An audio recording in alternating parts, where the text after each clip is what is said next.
My dream saved my life. Since I was young, I always had a vivid imagination.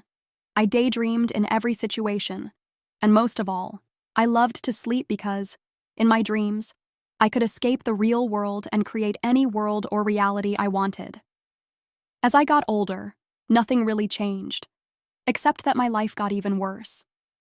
My dad passed away, and I ended up with a job I didn't even like. But I had to keep working to pay for the house I shared with my boyfriend. The only thing that kept me sane was sleep, where I could dream of a better life. But one time, I had a dream that changed everything. I was standing in my boss's office while he was on the phone. I overheard David, one of my coworkers, talking about me. He said I was dead. The moment he said that, the whole room started falling apart.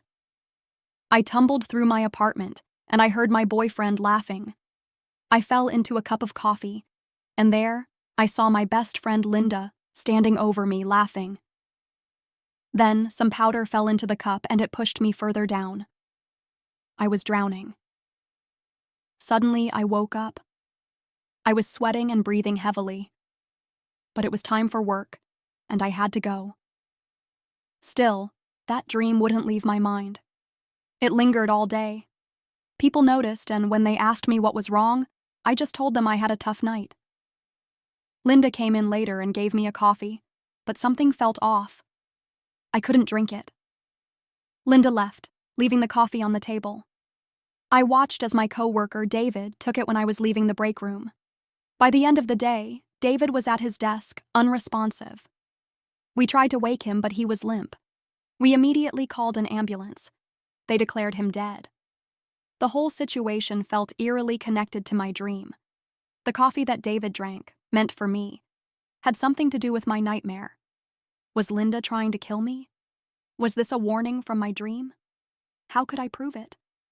I needed answers, but I had to sleep first. Maybe that would calm me down. That night, I had another dream. Linda was in my living room, crying, and my boyfriend was there, comforting her. Then everything shifted like a stage play. We were in my office, and Linda was at her desk, crying while looking at some letters. Then she started laughing.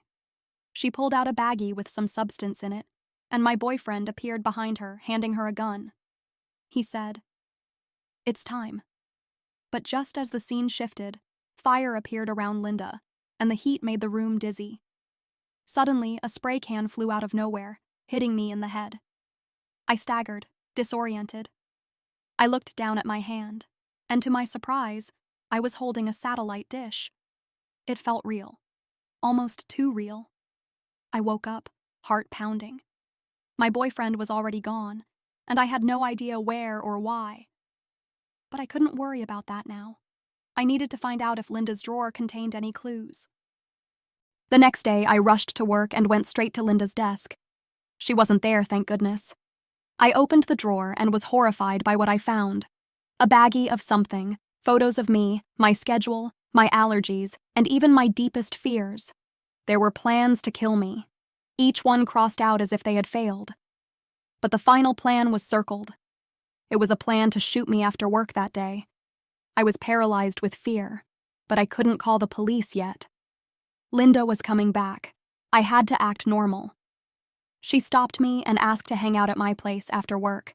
I wanted to say no, but I knew that even if I said that, she would still show up later. So I agreed. Later, my boyfriend called. He wanted to celebrate a new job offer. I was happy for him, but also confused. Why was he trying to celebrate with me when my dream had shown he was in on it? I couldn't make sense of it, but I had to focus on Linda. When we got to my place, I realized Linda couldn't kill me while my boyfriend was there. I was safe, at least for now. He was sitting on the couch, excited to talk about his new job, but as he went to the kitchen, Linda said she was going to the bathroom. This was my moment to tell my boyfriend everything, but then I noticed something. I hadn't told him that Linda was coming over. There were 3 glasses on the table. It hit me. He was in on it. Suddenly, I was in danger. I called the police and left my phone on the table. When my boyfriend returned from the kitchen, he was holding a gun. You know, love, You made this so much harder than it was supposed to be. he said. We've been trying to kill you for a year now. Why are you doing this? I backed up toward the door, but Linda blocked my way. Isn't it obvious? She said, gun in hand. We're in love, and you're just standing in the way of true love. Plus, we'll get fame and fortune, and we'll never have to work again. You're crazy, I said, terrified. And soon you'll be dead, so... I ran to the kitchen, desperately searching for something to defend myself. They were right behind me. I grabbed the fridge door and hit Linda, knocking her down. I grabbed her gun. We started wrestling, and she threw a bottle above my head. I responded by stabbing her in the shoulder with a fork. She screamed and let go, giving me a chance to escape. But then my boyfriend grabbed me and threw me over a table. I was trapped. I can't let this be the end. I have to survive. I can't let them win. With all my strength, I kicked the table, pushing it away. I ran for the door, throwing a bookshelf in their path to slow them down. As I ran, I noticed something on the ground, a spray can. My intuition told me to grab it. This is it. This is my chance. I made it to the roof. I don't know why I went up there, but I was desperate. I had the spray can in one hand and a lighter in my bag. I didn't know what to do, but then it hit me. I sprayed the can and lit the lighter. Fire erupted from the spray, hitting Linda. She lost her balance and fell down the stairs. My boyfriend kept coming at me. I grabbed the satellite dish from the roof and used it as a weapon. We fought, and somehow I overpowered him. He's been mooching of me for years, but now he thinks he can kill me. He's not going to win. He's not going to take me down. Not today.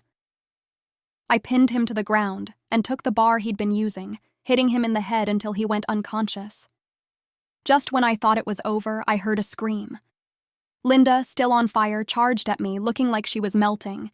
I moved out of the way, and she tripped over my boyfriend, falling off the roof and onto a police car below. The police arrived just in time to take my boyfriend away. I showed them the photos from Linda's drawer, and they had all the evidence they needed. Linda was dead, and my boyfriend was sentenced to 50 years in prison without bail. I survived. My story spread quickly, and now there's talk of making a documentary about it. Maybe this tragic event can be turned into something good. I still can't believe it all started with a dream. Was it a warning from an angel? Or just a terrifying coincidence? Whatever it was, I'm grateful to be alive. I got lucky.